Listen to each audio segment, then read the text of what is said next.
What's up, everybody? Welcome to another edition of Driving with Duck, now on YouTube as well as Facebook. So I have not put the past couple videos on my YouTube. This one I am, and going forward. But I was visiting a friend of mine out in the Boston area, my friend Apples, that is her nickname, not her real name.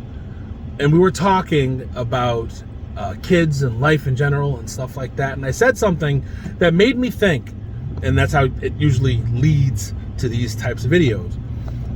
And we're talking about, planning when it came to kids, and, how we were talking about how my son had plans for a lot of things, and, it didn't quite end up the way that he had planned it out in his mind originally. And then I led that back to me, how I had plans when I was the same age as him, because my friend Apples had said I had probably been the same way when I was his age, how I had made similar plans. And I said, when I was his age, I had a lot of plans. It was kind of like, I knew when I did my plans, when I started what I wanted to do, and I saw how the finish was supposed to go. It was everything in between that I didn't plan for. And that gave me pause. And I said, what? That's actually pretty interesting that I thought about it that way.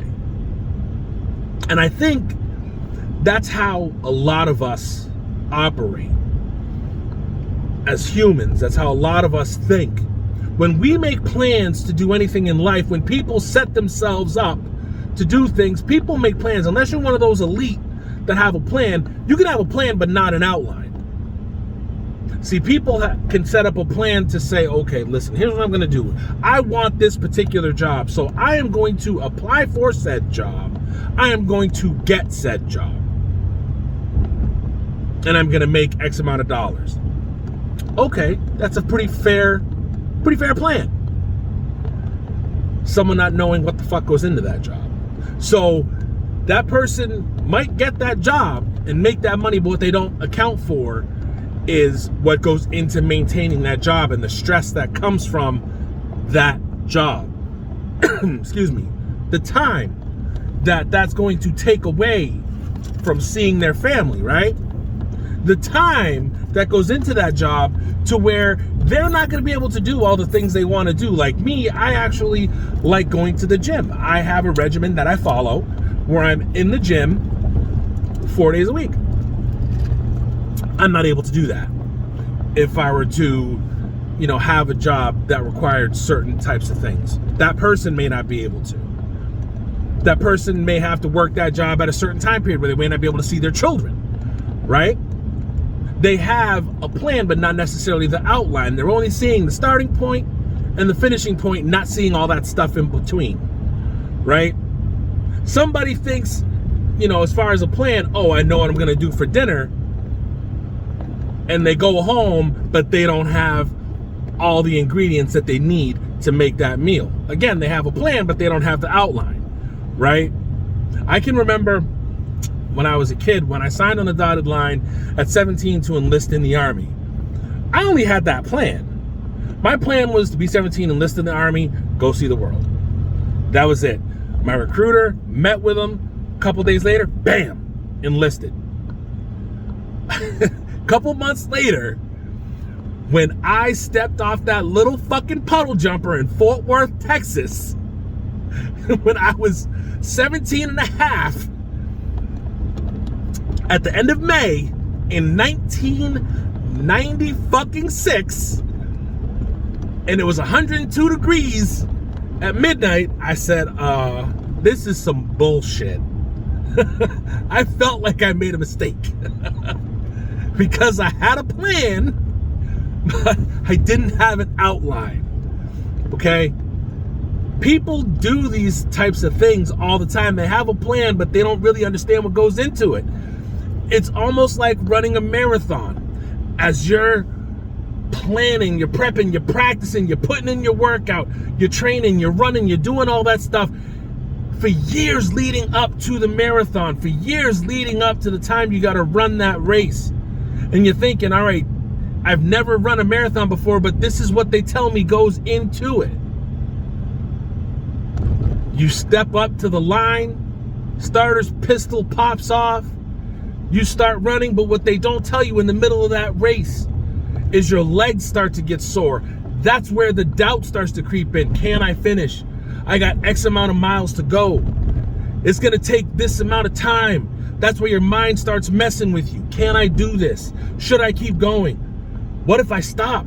Can I stop? Should I stop? Then there's other runners blowing by you. They're not wincing. They're not making those pained faces. They're taking off running. They don't look like they're breaking a sweat. The middle is where all that other stuff happens that you don't account for. The starting and the finishing, all that shit everybody else has. Everybody goes through that, the start and the finish. Everything in the middle is personal. Everything in the middle changes by person. It varies. And it also depends on the situation that you're going through. See, depending on even the job you have, if you think about it, the job that you have, you may think, well, shit, my boss sucks. I could do my boss's job. They can't do that job. They're terrible at it. I could run circles around that person. Your boss gets fired, you put in for that job, and then you get that said boss's job, and then you realize, oh, wow, now I see why. My boss was stressed. They got to deal with the bureaucracy. They got to deal with a lot of other bullshit that I don't deal with. They kept most of that bullshit off of me. That's why they were stressed out all the time.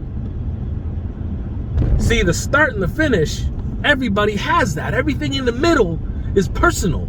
Everything in the middle is something that not everybody sees. Everything in the middle is something that not everybody gets to experience together. That's not a communal experience. That's a personal experience. All the doubt, the fear, the pain, everything like that, that is different for every single person, and that is something that only one person can experience at a time. Unless it's a physical ailment or frustration, then everybody gets to see it, but only you get to feel it. It's one of those strange things that happens. Like, I think back to when I started my job that I have now. And I said, this is going to be great. The job is going to put me in a better position in life. It's going to put me in a better headspace. It's going to give me more financial freedom. It's going to help me out with so much more. And then I get into it because, again, I had a plan. And I had an ending point. I had a finish line that I also saw. But then the middle came. And in the middle, again, it's also personal. Then you see, oh, shit. Promotions are stalled because my promotions are predicated on how many people are in that job. My promotions are predicated by who else leaves in that job. My promotions are predicated by where we are in the economy. My promotions are predicated by what we have going on where I work. Then my pay is predicated by where I am as far as seniority. My dollars are predicated by what position I am, which is predicated by my promotion. So again, there's all that stuff in the middle that's going on that's personal. Again, starting line, finish line. Everybody thinks about that shit, but it's the stuff in the middle that changes by person that no one really likes to think about unless you're an elite planner. Some people can outline their whole thing. Some people draw out a whole freaking timeline, but even then, sometimes that runs into issues.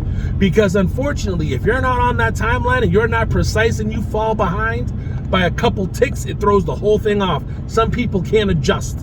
And some people can even live by the freestyle and say, you know what? I'm here now. I want to be here. However I'm going to get there, I'm going to roll with the punches. And some people can live like that and they're successful by it, but there ain't too many that can do it.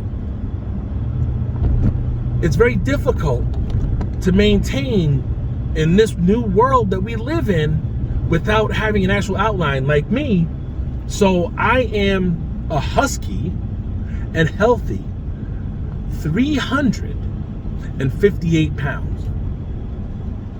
Now, I work out on a regular basis and I do attend MMA training to try and work on my, to work on how limber I am, get a little more flexible, so on and so forth. So hopefully I can live a little longer, right? And I want to drop some weight. And I'm trying to eat a little more healthy. Am I going to sit there and count macros? Am I going to go through the whole gamut? No. Should I? Probably. Could I? Most likely. But again, it's having that outline. I have a plan, a starting point and an ending point, a finish line. But there has to be something in the middle, so I have to do a little bit of meal prep and so on and so forth. How creative you want to get with it is up to you, but you have to be willing to put in the work, because everything in the middle, you have to think about what's in the middle. The variables are going to change, and you have to add something to it, bring something to the table, so to speak. You have to think about stuff like that because it's personal and individual. See, some people will even do things like they'll be thinking they'll start applying for a lot of jobs, right? Because they need the money. They got to have a job today because they got bills to pay, kids to support, so on and so forth. Apartment to freaking pay for, whatever. Rents due, whatever. They'll jump in both feet to a job. I can do this with this job, do that with this job, whatever.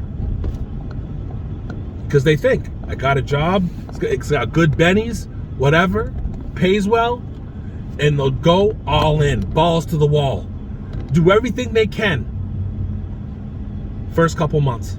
And then all of a sudden, as soon as they get in the middle of that race, start noticing little things. This is off. That's off. That's off. I don't like working with this person. This person sucks. I can run circles around that person, but look what that person gets. I don't get none of that. Oh, they got me doing this, but that person doesn't have to do that. How come they got to do that? I don't got to do that. All these little problems start showing up. Now you're approaching what's called burnout, and you just got there. Again, starting line, finish line, starting point, ending point, whatever you want to call it. Everyone sees those 2 points. Never think about in the middle. It's kind of like a choose your own adventure book. If you're old enough to know what that is. Young people, young bucks may be watching this. Let me explain to you real quick what that is. Choose your own adventure book. Everyone starts off on the same page, page 1. Deeper you go into the book, you have what's called options. You could take left road, right road. Turn to this page, you want this option. Turn to that page, you want that option. Everything branches out from there depending on what option you choose. Ending is different for everybody. Some good, some bad. It depends on your personal preference and the type of person you are, that the option you would take. Okay? But the point is that people run into this thing, and I do it a lot. People need to expand. Instead of just seeing the starting line and the finish line, you have to think better. You have to think for yourself, because again, the starting line and the finish line, everything in the middle of that, the whole race in between, is personal. Okay, that's where the doubt is. That's where the fear is. That's where the pain is. Okay, that's where the strategic planning is. Because when those moments set in, when you say, I can't do this, this is the point where I should quit. That is where the fear monster sets in, where you'll hear that inner monologue that says, okay, yeah, this is the point where you need to quit. This is the point where you need to stop, where your forward progress ends and where you say, you know what, I'm not going any further ahead. No more moving forward for me. And will you carry on? Will you continue to go forward? Do you press on or do you stop? That's where the rubber meets the road, so to speak. That's where you can decide whether you stop forging ahead and you just lay there and curl up and metaphorically die, or you find out who you really are. Because somewhere in the middle of everyone's race, at some time, you are going to find out the reason why you're running it. And I will leave it there. I think I've kept y'all long enough. But this has been another version of Driving with Doug. So hey, if you like this one, look into Facebook search, type in hashtag DRIVINWITHDUCK, or follow me on YouTube. Driving with Duck is what you're going to look for. I appreciate you, and I'll end this one as I do with all my others. I love you. Love and light. Peace.